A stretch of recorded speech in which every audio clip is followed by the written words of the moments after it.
गोली चलाई पर जेल जाए से पहले तो के उठाई तोरा मंगिया में से नूरा सजाई बर मारे बस छितरा जेबो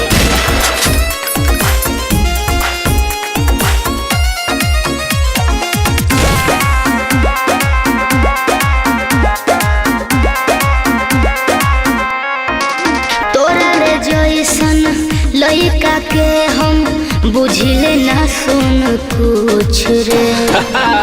ए बावे ना तोरा सुन विश्वास तो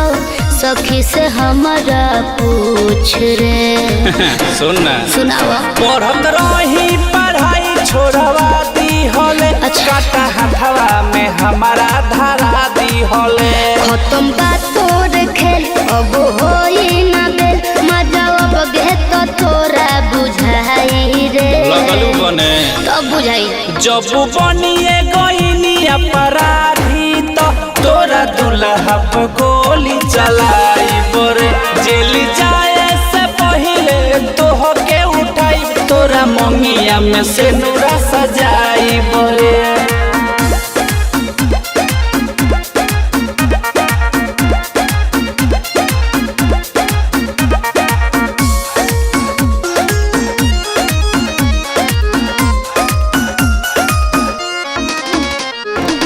दिनेश देहाती मन मोर बाती करना चौड़ा तू छाती शुरू से नाही तो उलटा टांग हो टांग के गिरे लागी सुन लाठी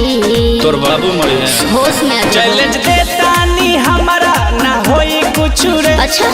कुनल में बाटे पूरा दम नोरे कितनो करब चतुराई हम दे हम फसाई सुखे अखिया से लोर नहीं पाई रे अपना बारे में सोचो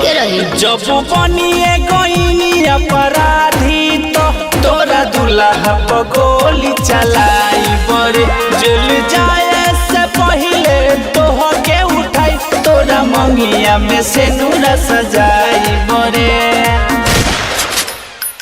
जब बनिए गईनी अपराधी तो तोरा दुल्हा पे गोली चलाई